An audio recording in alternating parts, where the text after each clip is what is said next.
Students, welcome to paper discussion sessions.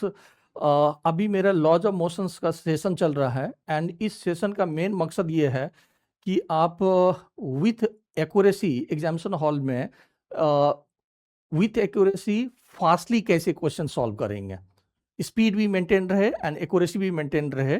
तो इसके लिए ये सेशंस हैं। अभी हम लोग जेई मेन का लॉज ऑफ मोशन से रिलेटेड प्रीवियस ईयर के क्वेश्चंस का डिस्कशन कर रहे हैं एंड ये जेई मेंस के लॉज ऑफ मोशन से रिलेटेड पहला सेशंस है। आइए स्टार्ट करते हैं। यहाँ पर देखोगे तो फर्स्ट क्वेश्चन कह रहा है object with mass 500 gram moves along the X axis with velocity v equal to 4 root x, यानी कि वेलोसिटी का पोजीशन के साथ रिलेशन दिया हुआ है and the force acting on the object is. आप अगर देखेंगे तो हमने एक्सेलरेशंस को लिखा है dv बाई dt एंड इसी एक्सेलरेशंस को हमने लिखा है v dv बाई dx। तो अगर वेलोसिटी का टाइम के साथ रिलेशंस होता तो हम dv बाई dt यूज करते, लेकिन वेलोसिटी का पोजीशन के साथ रिलेशंस है, इसीलिए हम ये रिलेशन यूज करेंगे। तो यहाँ पर देखो, ये हमने ऑलरेडी चैप्टर वीडियो में डिस्कस किया है।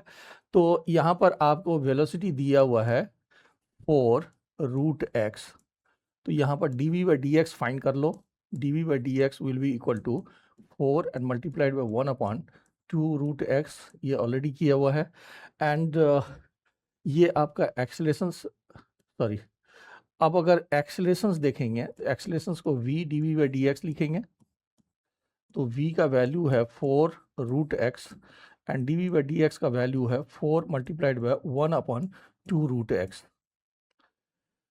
तो यहाँ से रूट एक्स कैंसिल हो गया, तो ये आपका 8 मीटर पर सेकेंड स्क्वायर आ गया। अब फोर्स को हम मास इंटू एक्सेलरेशंस लिखेंगे। मास का वैल्यू 0.5 kg है and multiplied bye 8, so that is 4 Newton. इसका मतलब फोर्स की वैल्यू 4 न्यूटन हो जाएगा, यानी कि डी ऑप्शन आपका करेक्ट हो जाएगा। नेक्स्ट देखिए, a body of mass 1000 kg is moving horizontally with a velocity of 6 meter per second. If 200 kg extra mass is added, then the final velocity is। तो आपको इसमें कुछ नहीं करना है, आप कंजर्वेशन ऑफ लीनियर मोमेंटम लगाइए, कंजर्वेशन ऑफ लीनियर मोमेंटम लगाइए एंड उसमें इनिशियल मोमेंटम को फाइनल मोमेंटम के इक्वल लिखिए। तो पहले 1000 kg is moving horizontally with velocity of 6 metre per second, तो 1000 and multiplied by 6 will be equal to. अब कह रहा है कि if 200 kg extra mass is added, तो आपका मास हो गया 1000 एंड प्लस 200 एंड इसकी वेलोसिटी सपोज करिए v है, तो this is 1200 multiplied by v। यहाँ पर आपका 1000 इंटू 6 है, तो ये डबल जीरो को कैंसिल कर दो, यहाँ से 6 2 कैंसिल कर दो एंड 2 से 5 को कैंसिल कर दो, सो v is coming 5 metre per second. तो पहले 6 मीटर पर सेकेंड था, मास बढ़ने के कारण वेलोसिटी कम हो गई, तो C option will be the correct answer.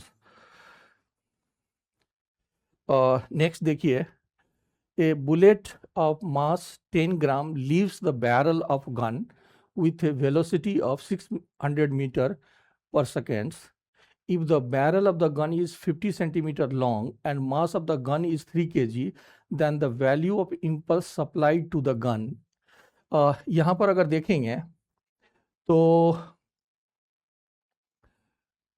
Impulse को हमने लिखा है आइदर डेल्टा पी से या force multiplied by delta T, average force multiplied by time से। तो आपको इम्पल्स का फाइंड करने के लिए बोल रहा है सप्लाई टू द गन। तो यहाँ पर ये कह रहा है, जैसे मान लीजिए कि रफली आप इसकी जो है एक वेलोसिटी ले लो एंड इसकी मास है 3 kg एंड इसने बुलेट को फायर किया है 10 ग्राम बुलेट को with velocity 600 metre per seconds. तो इसका जो रिकॉइल वेलोसिटी होगा वो फाइंड करना होगा। एंड बुलेट फायर करने से पहले इनिशियल मोमेंटम 0 है, तो आपको फाइनल मोमेंटम को भी 0 लेना है। एंड फाइनल मोमेंटम को 0 करने के लिए दोनों का जो सम है वो 0 होना चाहिए। इसका मतलब आप डायरेक्टली 3v को 10 and multiplied by 10 to the power -3 and multiplied by 600 ऐसा लिख सकते हैं। तो ये 10 टू द पावर -2 ये कैंसिल हो गया, यानी कि v की वैल्यू 2 मीटर पर सेकेंड्स आ गया। अब क्वेश्चंस में कह रहा है impulse supply to the gun, तो impulse supplied to gun equal to, तो 125 will be equal to n multiplied by 10 and multiplied by 10 to the power -3 and multiplied by 250 ऐसा लिख सकते हैं। तो यहाँ पर कितना हो गया, n multiplied by 25 and divided by 10, 125, तो ये n का वैल्यू 50 आ जाएगा। इसका मतलब 50 बुलेट्स पर सेकंड फायर हो रहा है, आप ऐसा कह सकते हो। तो सी ऑप्शन आपका करेक्ट हो जाएगा। नेक्स्ट देखिए ए machine gun of mass 10 kg fires 20 gram bullets at the rate of 180 bullets per minute with a speed of 100 metre per second is the recoil velocity of the gun. अब अगर देखेंगे तो bullet की velocity आपको दिया हुआ है, नहीं, बुलेट की वेलोसिटी दिया हुआ है कितना, 100 metre per seconds, and number of bullets जो है वो 180 बुलेट्स पर मिनट है। तो इसको ये 3 बुलेट्स पर सेकेंड हो जाएगा, ये 3 बुलेट पर सेकेंड हो जाएगा। एंड यहाँ पर अगर देखेंगे तो recoil velocity of the gun find करने के लिए बोल रहा है। अगर फिर से मैं यही लगा दूँ तो यहाँ पर 3 बुलेट्स फायर हो रहे हैं with the velocity 100 metre per seconds, and इसकी मास 10 kg है।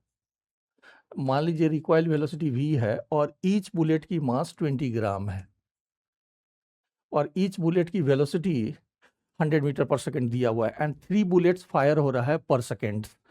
तो recoil velocity of the gun is, तो यहाँ पर अगर देखेंगे तो फिर से कंजर्वेशन ऑफ लीनियर मोमेंटम लगाइए। तो इनिशियल लीनियर मोमेंटम अगर 0 है तो हम फाइनल लीनियर मोमेंटम को भी 0 लेंगे। तो जितना इस डायरेक्शन में मोमेंटम है उतना ही इस डायरेक्शन में होगा। तो इसको अगर पॉजिटिव लेंगे तो अपोजिट डायरेक्शन में नेगेटिव लेंगे, दोनों का सम 0 होगा। यानी कि 10v को आप डायरेक्टली लिख सकते हो 3 multiplied by 20 multiplied by 10 to the power -3 and multiplied by 100, तो ये आ गया 6, ये 6 आ जाएगा ना। तो आपका 10v इक्वल टू 6 है, इसका मतलब v equal to 0.6 metre per second हो जाएगा। ये सिमिलर टाइप का क्वेश्चन है, इसमें कुछ नहीं है, कंजर्वेशन ऑफ लीनियर मोमेंटम को अप्लाई करना है और कुछ नहीं है। नेक्स्ट देखिए, a balloon has a mass of 10 gram in air, the air escapes from the balloon at a uniform rate with 4.5 centimetre per seconds. If the balloon shrinks in 5 seconds completely, तो उसका मास जो है वो 0 हो गया है 5 seconds में। The average force acting on that balloon will be, in dyne में पूछ रहा है, यानी कि आपको CGS यूनिट यूज़ करना है। यहाँ पर अगर देखेंगे तो जैसे हम फोर्स को लिखते हैं dp/dt, एंड यहाँ पर अगर हम d/dt एंड p की जगह पर मास इंटू वेलोसिटी लिखें तो इसको हम m dv/dt and plus v dm/dt लिख सकते हैं। तो dv बाई dt का वैल्यू 0 होगा क्योंकि कांस्टेंट वेलोसिटी दिया हुआ है, इसीलिए फोर्स को हम निकालेंगे v dm बाई dt से। तो यहां पर अगर देखें तो dm बाई dt की वैल्यू हो जाएगा 10 gram and minus 0 and divided bye 5, तो ये हो गया 2 ग्राम पर सेकेंड। तो यहाँ पर अगर वैल्यू फिट करें तो डाइन में ही कह रहा है, तो इसीलिए 4.5 सेंटीमीटर यूज़ करेंगे एंड डीएम की जगह पर 2 ग्राम पर सेकेंड यूज़ करेंगे। तो ये आपका 9 डाइन आ जाएगा, ये 9 डाइन आ जाएगा। इसका मतलब बी ऑप्शन आपकी करेक्ट हो जाएगी। नेक्स्ट देखिए, फिर से वही कंसेप्ट वाली क्वेश्चन से है। A block of metal weighing 2 kg is resting on a frictionless plane. It is struck by a jet releasing water at a rate of 1 kg per second and at a speed of 10 meter per second. Then initial accelerations of the block and block की जो मास है वो 2 kg दिया हुआ है। तो similar type की concept लगाओ आप यहाँ पर F equal to v r d m by d t है एंड ब्लॉक पहले रेस्ट में है, इसीलिए ये वेलोसिटी रिलेटिव वेलोसिटी हो जाएगी, यानी कि 10 and multiplied by d m by d t का वैल्यू 1 दिया हुआ है, so this is the 10 Newton.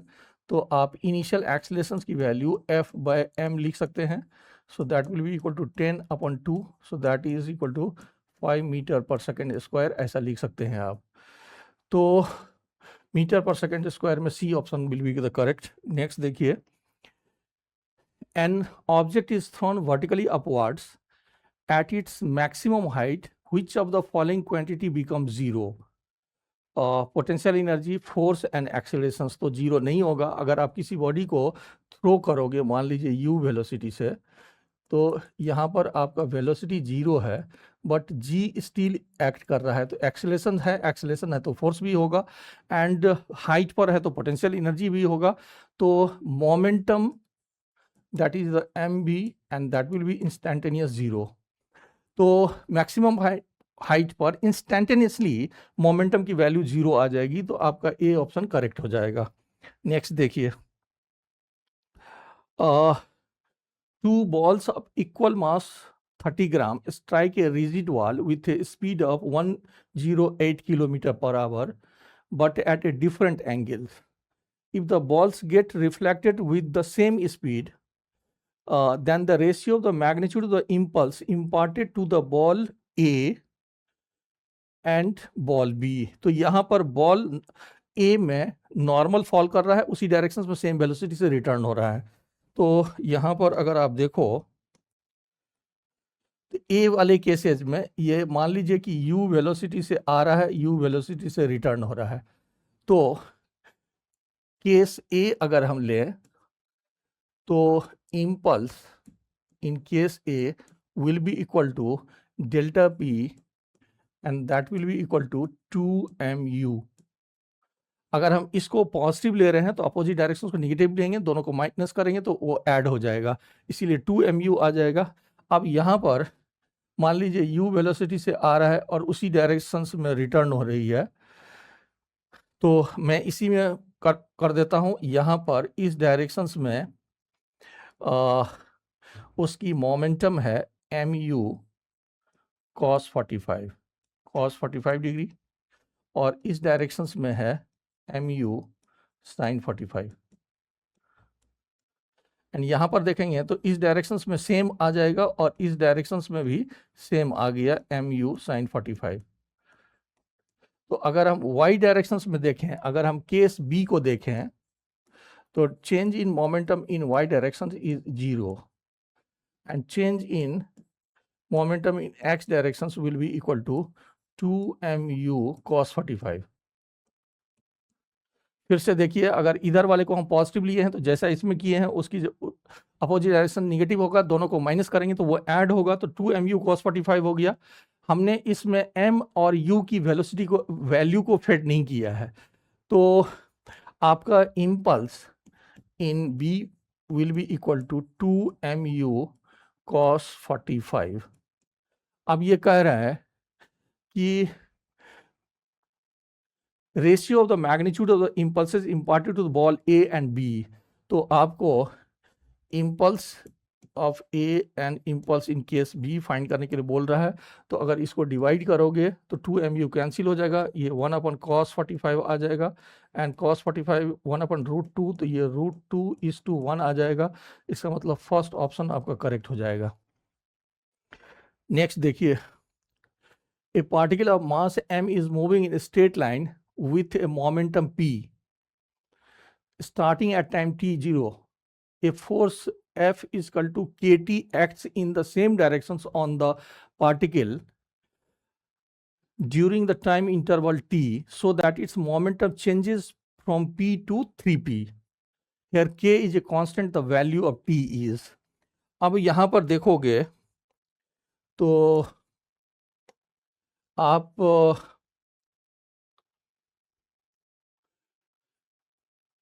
Momentum change कर रहा है आपका एंड फोर्स दिया हुआ है आपको। तो फोर्स इक्वल टू आप लिखेंगे dp अपॉन dt। तो इससे dp की वैल्यू हो जाएगा f dt एंड इसको इंटीग्रेट करेंगे तो t0 में इसकी वैल्यू p है और t टाइम में इसकी वैल्यू 3p है। एंड यहाँ पर इसको आप लिख दीजिए तो ये k t एंड dt आ जाएगा एंड इसको इंटीग्रेट कर लेंगे 0 to t के बीच में। तो ये p आ गया, यानी कि यहाँ पर आ गया 3p - p इक्वल टू ये आ जाएगा kt²/2। मैं डायरेक्टली दिया हूँ तो आपको 2p will be equal to kt²/2। तो आपका 4p/k, तो t का वैल्यू 4p/k का अंडर रूट आ जाएगा। तो आप चाहो तो 2 को बाहर निकाल सकते हो, तो 2√p/k आ जाएगा and value of t is A option आपका करेक्ट आ जाएगा। नेक्स्ट देखिए, ए particle of mass m is acted upon bye a force F by the empirical law F is equal to R/T². If this law is to be tested experimentally by observing the motion starting from rest, the best way to plot is. तो अगर आप देखें तो F equal to आपको दिया हुआ है R/T² and उस मोमेंट की वेलोसिटी v दिया हुआ है। तो यहाँ पर आप m dv/dt equal to R/T² and multiplied by v लिख सकते हैं। तो यहाँ से v dv equal to R/m into dt and divided by t² लिख सकते हैं एंड यहीं पर इंटीग्रेट कर लेते हैं। तो t0 में वेलोसिटी 0 है, ऐसा क्वेश्चन में दिया हुआ है स्टार्टिंग फ्रॉम द रेस्ट।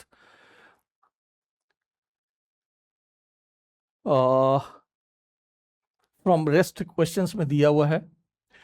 तो यहाँ पर अब हम v लिख सकते हैं, तो ये हो गया v²/2 and that is R/m and यहाँ पर t टू द पावर ये तो -1/t आ जाएगा। यहाँ पर थोड़ा गड़बड़ हो गया है, और एक second,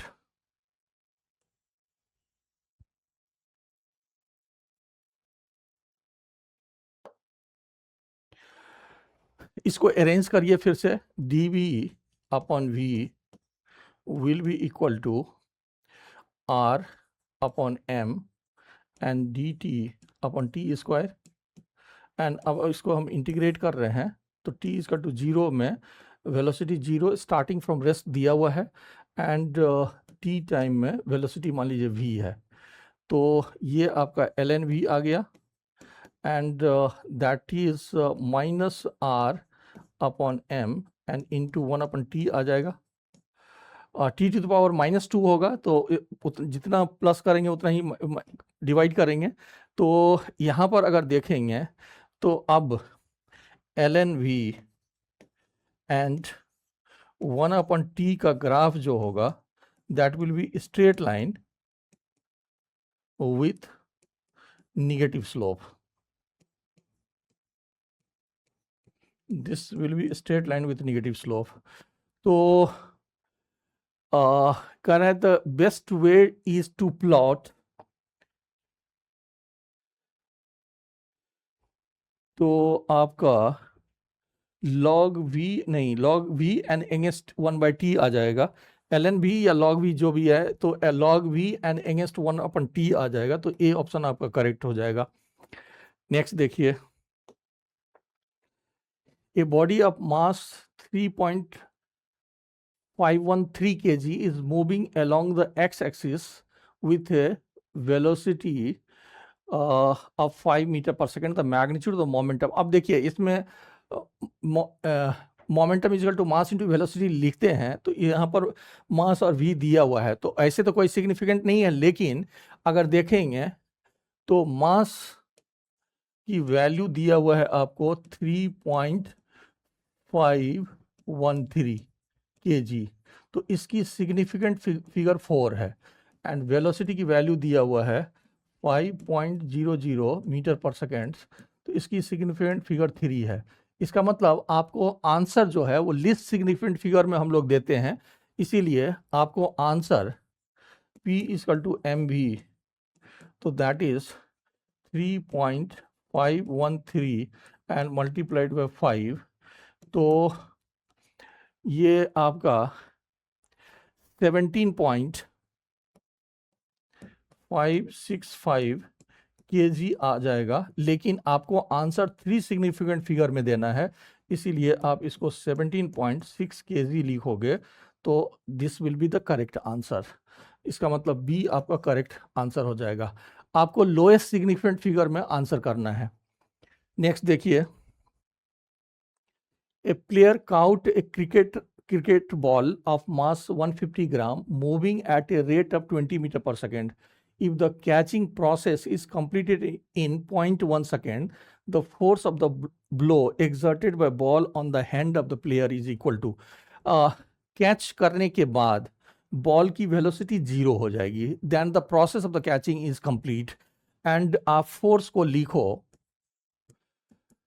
delta P upon delta T, so that will be equal to mv minus 0 and divided by delta t, and इसमें आप वैल्यू सेट कर दीजिए, तो 0.15 kg and multiplied by 20 and divided by 0.1, तो अगर ये वाली डबल जीरो को हम हटा लेते हैं तो एक जीरो यहाँ से कैंसिल हो जाएगा, और इसके साथ अगर मल्टीप्लाई करेंगे तो ये ख़त्म हो जाएगा, यानी कि 30 न्यूटन आपका आंसर हो जाएगा। यानी कि C options will be the correct. फिर से देखिए, a particular mass 0.3 kg is subjected to a force of F = -kx, where k is 15 newton per meter. What will be its initial acceleration if it is released from a point x = 20 centimeter away from the origin?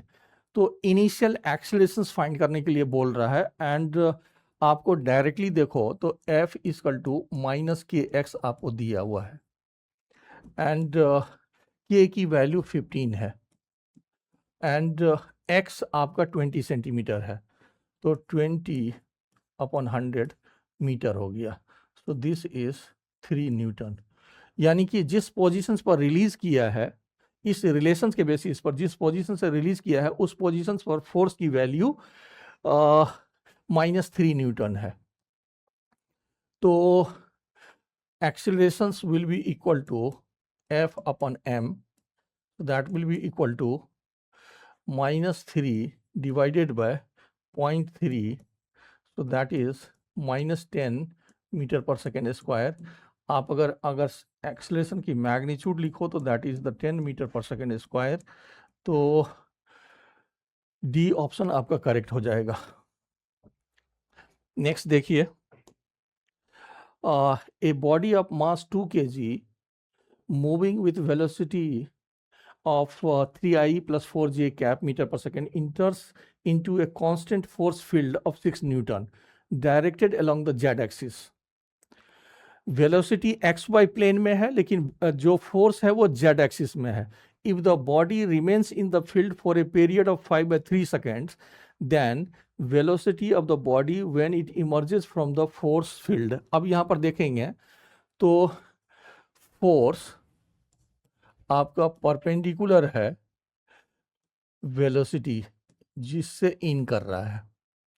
इसका मतलब जो 3I plus 4j component of velocity है that will not change, क्योंकि उस direction of force नहीं लग रहा है.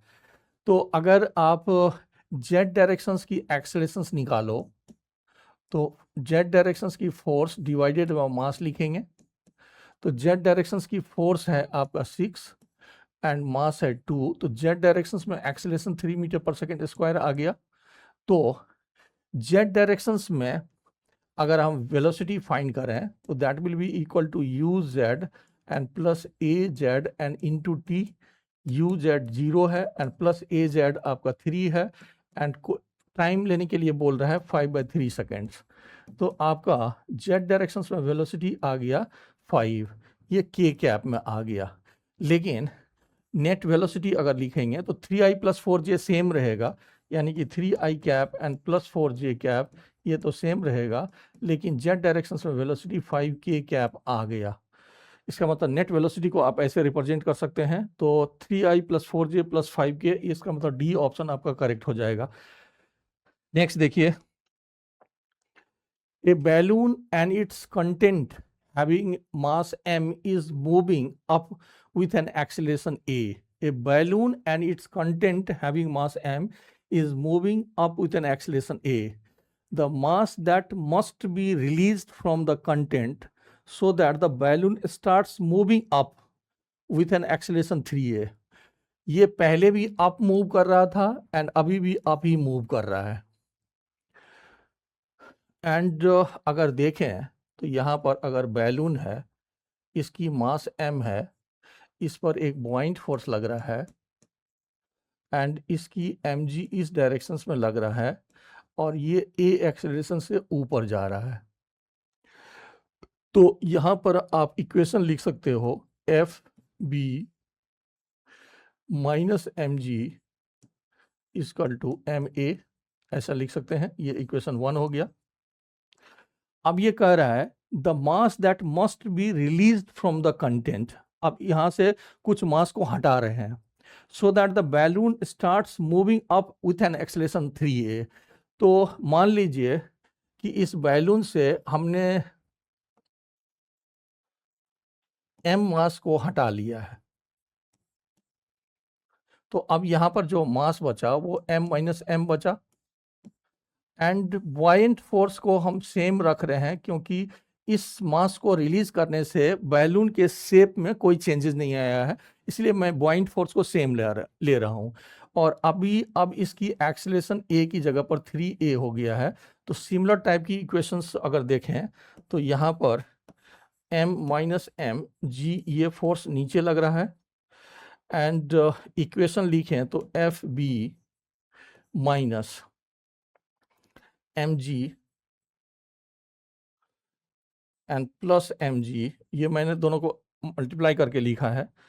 तो यहाँ पर हो जाएगा M A and minus M A, ये इक्वेशंस 2 हो गया आपका. एंड हमें स्मॉल m को फाइंड करना है, तो मैं इक्वेशन 1 में से 2 को माइनस कर रहा हूँ.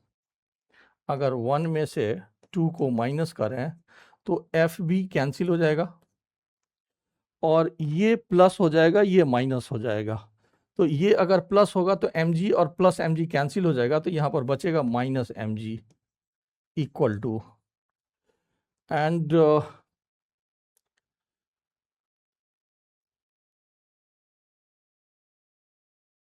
हमें फाइंड करना है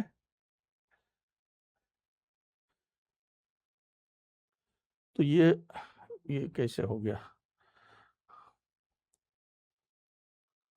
अच्छा अच्छा, यहाँ पर गलती की है ना, एक सेकेंड, यहाँ पर ये गलत है, या मैं इसको फिर से लिख देता हूँ, एक सेकेंड, इसको मैं फिर से लिख रहा हूँ।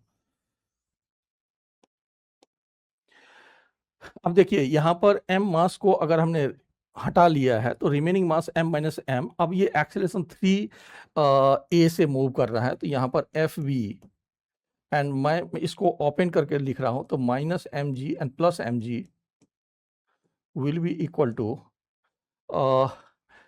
3m minus m into A, तो इसको हम 3m a and minus 3m a ऐसा अलग करके लिख रहा हूँ। Let this is the equations 2, and equation 1 में से माइनस कर रहे हैं इक्वेशंस 2 को, तो यहाँ पर एफ वी हमारा कैंसिल आउट हो गया, एंड एम जी से एम जी ये प्लस हो जाएगा तो ये कैंसिल आउट हो जाएगा, यहाँ पर बचेगा माइनस एम जी, तो आपको बचा minus M G equal to, अब यहाँ पर देखेंगे तो इसमें से इसको माइनस करेंगे तो बचेगा minus 2ma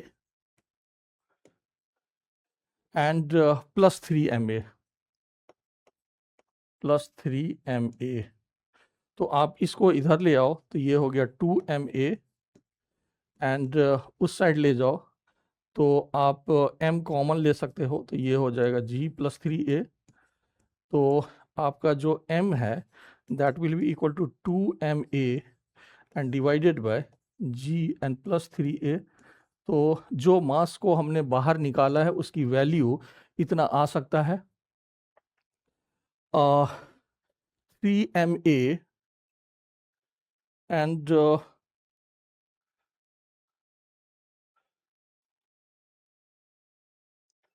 2ma and plus g plus 3a, तो सी ऑप्शन आपका करेक्ट हो जाएगा। नेक्स्ट देखिए, ए wooden block initially at rest on the ground is pushed by a force which increases linearly with time t.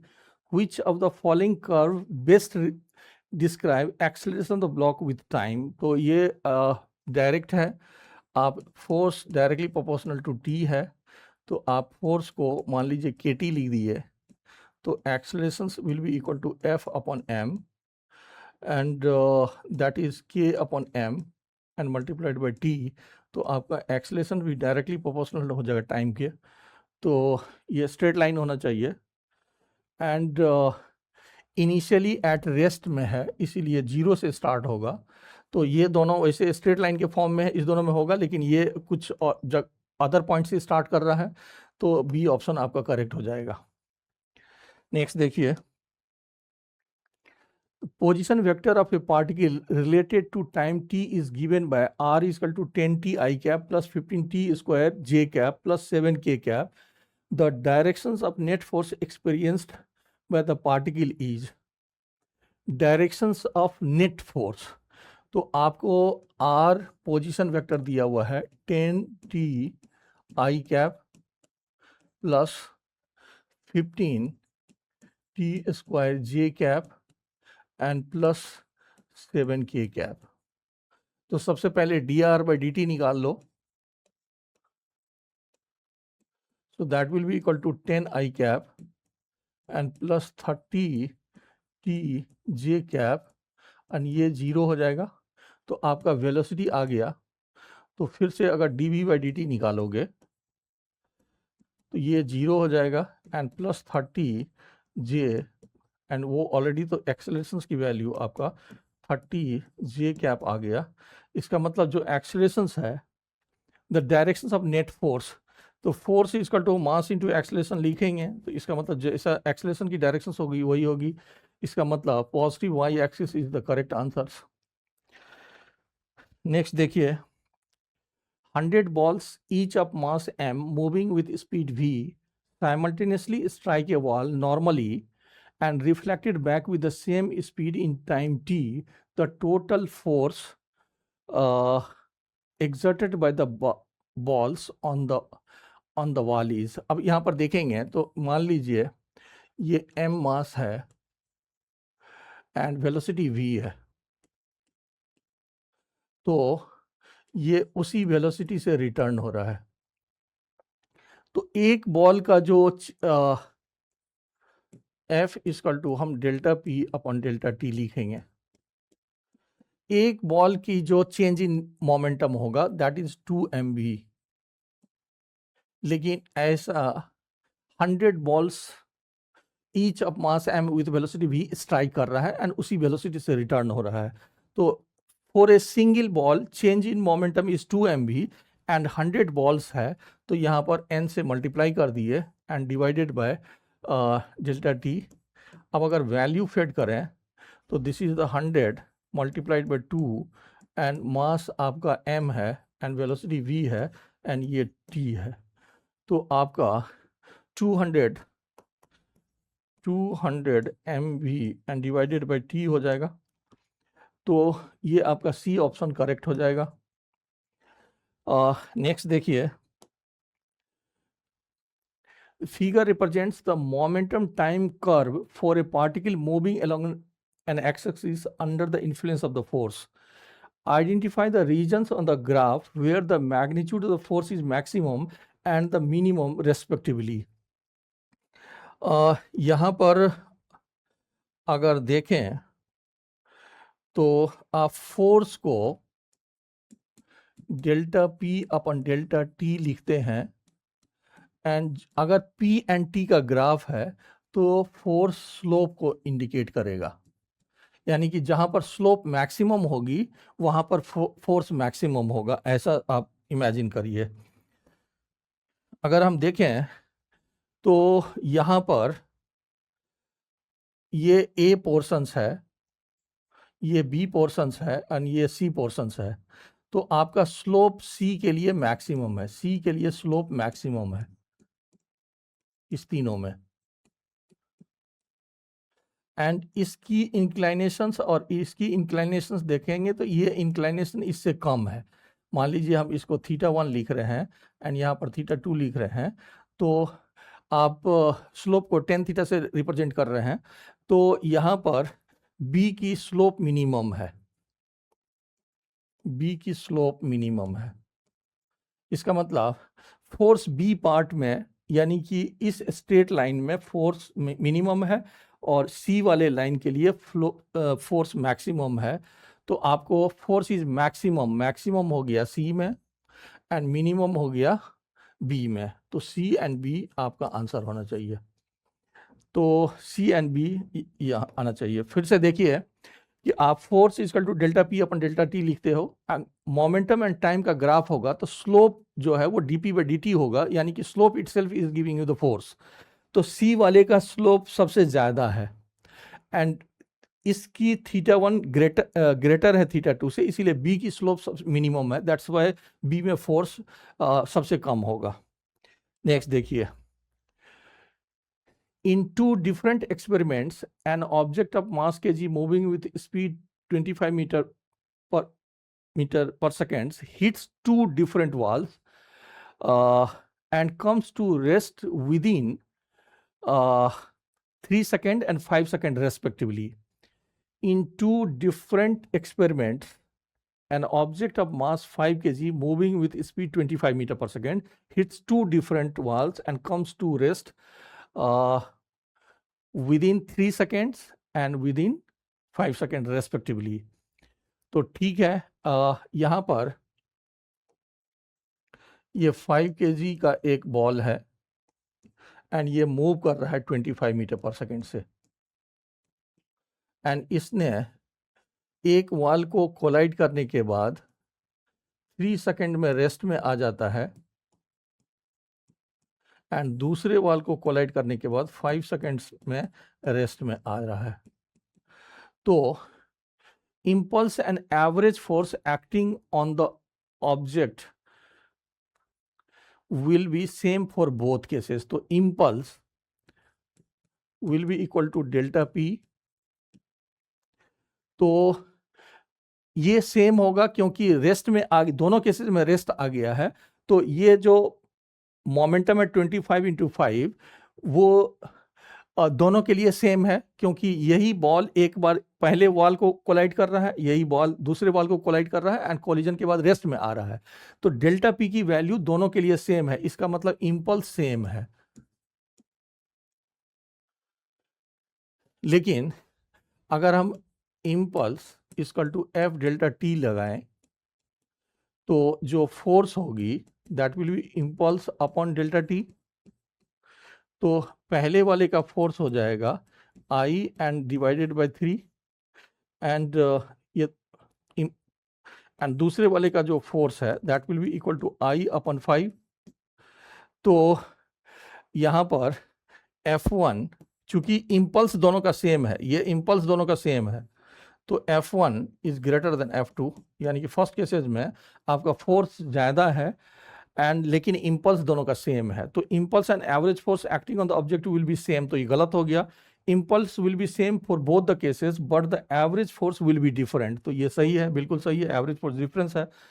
Average force will be same, ये गलत है, average force and impulse will be different, नहीं impulse same है, तो B option correct हो जाएगा आपका। Next देखिए, a body of mass m at rest explodes into 3 pieces in the ratio masses 1, 1 and 2. The two smaller pieces fly of perpendicular to each other with a velocity of 30 meter and 40 meter per second respectively. The velocity of the third piece will be. तो यहाँ पर explosions को हम internal phenomena लेते हैं, इसीलिए explosions में conservation of linear momentum valid है। तो अगर इसकी मास m दिया हुआ है और इनिशियल मोमेंटम अगर रेस्ट 0 है, अब ये कह रहा है कि ये 3 पार्ट्स में डिवाइड कर रहा है। तो पहला पार्ट है m/5, दूसरा पार्ट भी है m/5 एंड तीसरा पार्ट नहीं m/4 होगा, m/4 सॉरी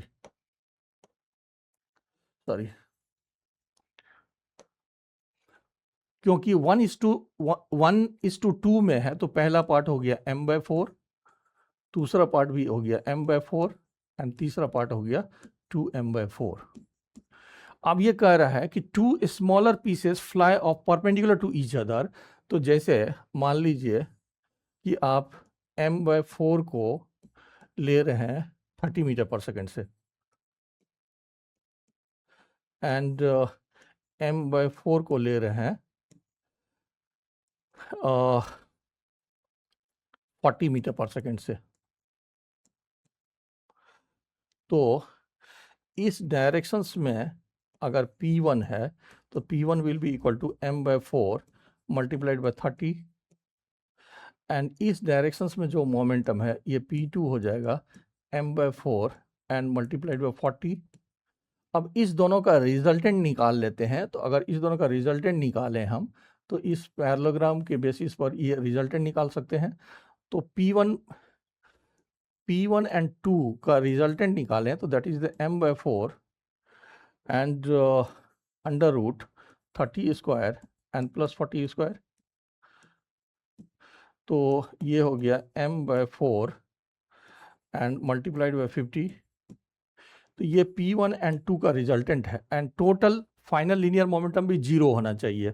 तो अब अगर क्वेश्चंस में देखें कि इस डायरेक्शंस में आपको लीनियर मोमेंटम है m/4 and multiplied by 50 and जो रेस्ट दूसरा पार्ट है अगर हम उसको इसी के अपोजिट जिसकी मास 2m/4 है, अगर वेलोसिटी v से जा रहा है एंड इसकी मोमेंटम और ये मोमेंटम को इक्वल रखेंगे तो फिर से नेट मोमेंटम 0 हो जाएगा and conservation of linear momentum valid हो जाएगी। तो इसके बेसिस पर हम कह सकते हैं कि 2m/4 and multiplied by v will be equal to m/4 and multiplied by 50। तो m/4 को हटा दीजिए तो वेलोसिटी आ गया 25 मीटर पर सेकेंड। तो बी ऑप्शन आपका करेक्ट आ जाएगा। नेक्स्ट देखिए, the initial mass of rocket is 1000 kg, calculate eight what rate the fuel should B burn so that the rocket is given an acceleration of 500 meter per second square, the gas comes out at a relative speed of 500 meter per second with respect to the rocket. तो अब अगर यहाँ पर देखें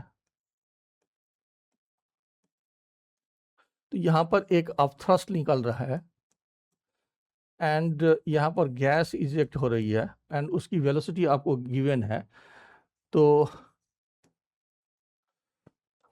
and ये ए acceleration से ऊपर जा रहा है जिसकी value 20 metre per second square दिया हुआ है एंड इसकी टोटल मास आपको 1000 kg दिया हुआ है। तो जो एफ नेट होगा यहाँ पर एम जी दोनों डायरेक्शंस में एक्ट करेगा, यहाँ पर एम जी दोनों डायरेक्शंस में एक्ट कर रहा है, अपथ्रस्ट ऊपर लग रहा है एंड अपथ्रस्ट में से एम जी को माइनस कर देंगे तो that will be the net force जिससे बॉडी ऊपर जा रही है।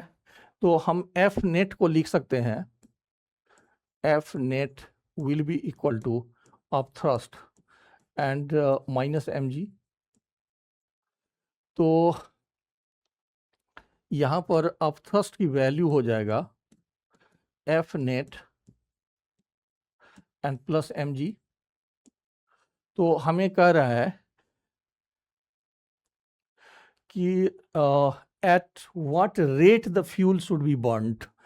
तो यहाँ पर अगर देखोगे तो अपथ्रस्ट को आप लिख सकते हैं v r d m by d t and particularly fuel बाहर आ रहा है तो इसमें निगेटिव साइन भी लगा सकते हैं एंड इसको आप लिख सकते हो mass into accelerations and plus M G. वहीं रख दो, एक सेकंड रख दो वहीं। यहाँ पर आपको वी आर रिलेटिव वेलोसिटी 500 दिया हुआ है, that is the minus d m by d t and यहाँ पर m को कॉमन ले लें तो 1000 को हमने कॉमन ले लिया एंड a हमारा 20 है एंड g 10 है, ऐसे लिख सकते हैं। तो ये आपका हो गया 2 एंड ये 30 आ गया तो minus d m by d t की वैल्यू 60 kg पर सेकेंड आ सकता है।